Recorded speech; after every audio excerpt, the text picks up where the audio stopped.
And in the meantime, China moved up the technology ladder right to the forefront of global technology. This is the single biggest game changer of all, but it's part of a more general process. Now comes your question: how did the BRICS come about as a counterweight to the West? In some sense, nobody liked the Western era of dominance when they were colonized. So I think there's a lot of historical latent resentment anyway. And why not? Because the Western world was a nasty world. It was a racist world. It was a dominating world. It was a greedy world. It was an extractive world. It was a hypocritical world. All of those things absolutely apply.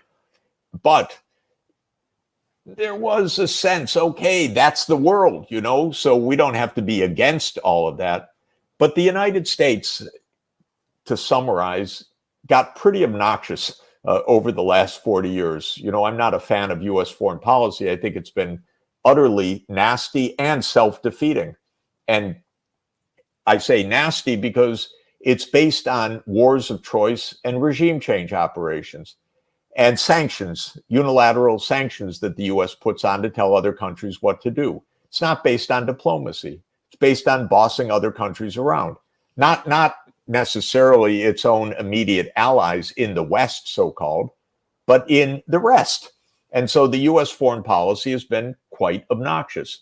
Dozens and dozens of regime change operations, wars of choice, nonstop, CIA-led efforts to topple regimes around the world. The more you know, and by now I know a lot, it's deeply unpleasant, and it doesn't work. It does destabilize other places, but it doesn't serve any U.S. purpose, doesn't raise my security, doesn't raise my wealth. All it did was generate $7 trillion of war costs since 2000, and that was funded basically by borrowing from the U.S. So our debt soared to reach about 100% of GDP because we had stupid wars in Iraq and Syria and Libya and Ukraine, in Afghanistan, for nothing. But the BRICS is a reaction to that too, because the United States has pursued an aggressive hegemonic policy, basically trying to hold on to its dominance, even as the underlying economic reality is something quite different now. And that's what the U.S. doesn't understand. They need to get out of their offices and understand the world. We aren't in a Western-led world anymore. We're not in a U.S.-led world anymore. But the U.S. is trying to hang on, just like France did in North Africa for a while, just like France did in Indochina for a while. But it's an absolutely losing effort.